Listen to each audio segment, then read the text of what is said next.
Alright guys, now we move on to splitting. So the S1 heart sound is formed by the closure of the atrioventricular valves that we're talking about, the mitral and the tricuspid valves. The S2 heart sound has two different components as well. There's an aortic and also a pulmonic component. Now this is also very important for you to memorize. So let's listen to the normal S1 and S2. Lub dub, lub dub, lub dub, lub dub. Do you guys hear that? This is normal S1, S2. Note how you only hear two sounds despite four valves closing. The mitral and the tricuspid usually occur in such a similar time frame that you cannot hear the difference with your stethoscope. On the other hand, the separation of the S2 heart sound is a little bit larger. It can actually vary depending on respiration. So why does inspiration allow us to hear S2 in its different aortic and its pulmonic components? Well, number one, on inspiration we create a very large negative intrathoracic pressure that leads to an increase in venous return to the heart. It also increases the pulmonary vasculature compliance. So there's an increase in the compliance of the pulmonary vessels. This is an incredibly important concept because it tests your understanding of chest wall physiology. So let's quickly draw our thorax. So here's the thorax. When we take a big breath, we create negative intrathoracic pressure by moving the diaphragm inferiorly, and the accessory muscles expand it in a superior direction. So this expansion of a closed system creates negative intrathoracic pressure. This will also lead to an increase in the compliance of things within that closed system. What are we talking about? Well, we're talking about the pulmonary vessels and also the right atrium. You guys remember that we're going to also increase compliance, which equals a change in volume for a given change in pressure. So an increase in compliance means that now for a given change in volume, there will be less change in pressure. So in the situation of the right atrium, we need to remember this equation where venous return equals venous pressure minus the right atrial pressure. Remember that venous return equals the gradient between the venous circulation and the right atrium. So on inspiration, we drop the right atrial pressure significantly because we're increasing negative intrathoracic pressure. So more blood will be traveling from the right atrium to the right ventricle, across the pulmonic valve, and into the lungs. This means that the pulmonic valve will need to stay open longer. This shifts the P2 component to a later point in time because it takes more time for it to close. So this increase in blood out of the right ventricle being received by the pulmonary vasculature is not a problem. The vessels have no problem storing this increase in blood because they've also increased their compliance. Remember this part? Okay, the right and the left heart are connected by the lungs. So we need to see how this increased storage of blood in the lung vessels affects the left side of the heart. So there's going to be less blood delivered to the left side of the heart. This means there's going to be a decrease in the left ventricular and diastolic volume because the lungs are holding more blood. This also means that now we're going to have a decreased ejection time for that left ventricle because there's less blood to pump out. It will not need to stay open as long, and it will close sooner. So the A2 component shifts a little bit closer to the S1 heart sound. The A2 component now occurs sooner. So this is the physiologic basis of normal splitting.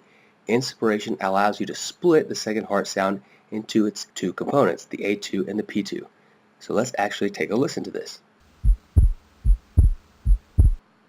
Let's play it one more time.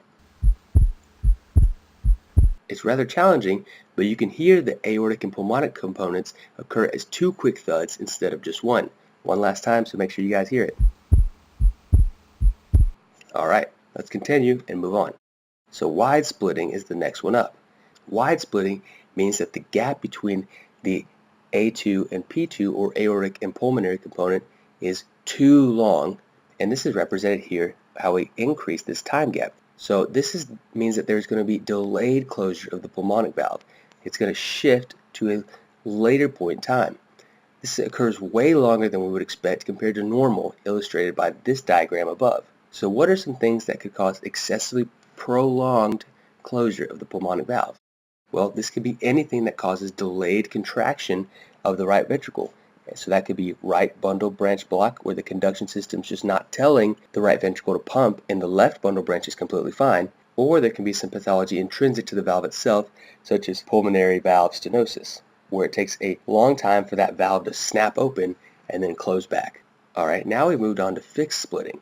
Fixed means that no matter what you do, you can hyperventilate like you're having a panic attack, or take slow deep breaths like you're really cool, the interval between the aortic and the pulmonic component will not change. It is fixed in time.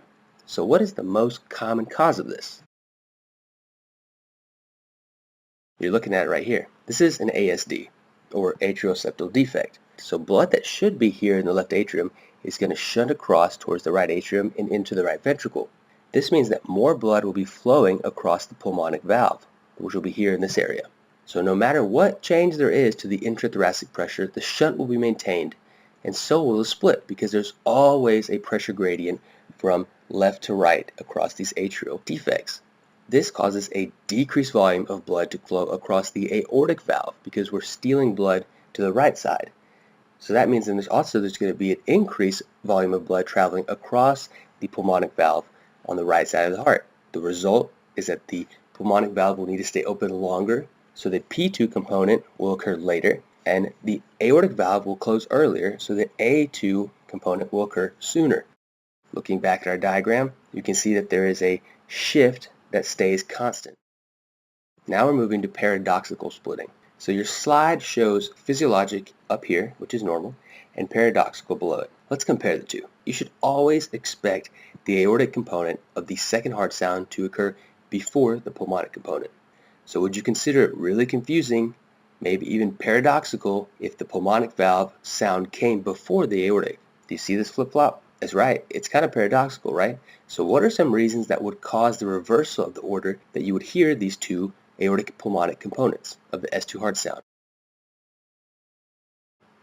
Well, let's say that someone had a myocardial infarction and some of the cells that conduct the depolarization in the left bundle branch died. So the impulse cannot travel through the right and left bundle branches at the same time.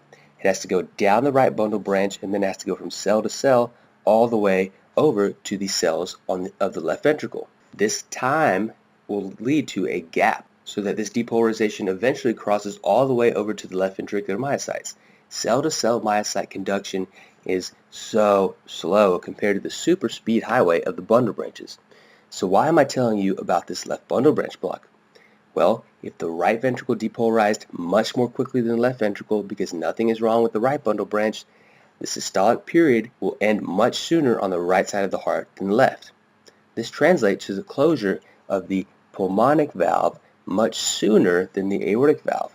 So can you name another pathology associated with paradoxical splitting? How about aortic stenosis? Do you think that this stenotic and very fibrotic aortic valve is going to want to open? No. This will take forever to snap open and also close. This means that it's going to be delayed and it will occur after the pulmonic component. This paradoxical splitting occurs, again, left bundle branch block is the most common in a post-MI patient and also in the situation of aortic stenosis.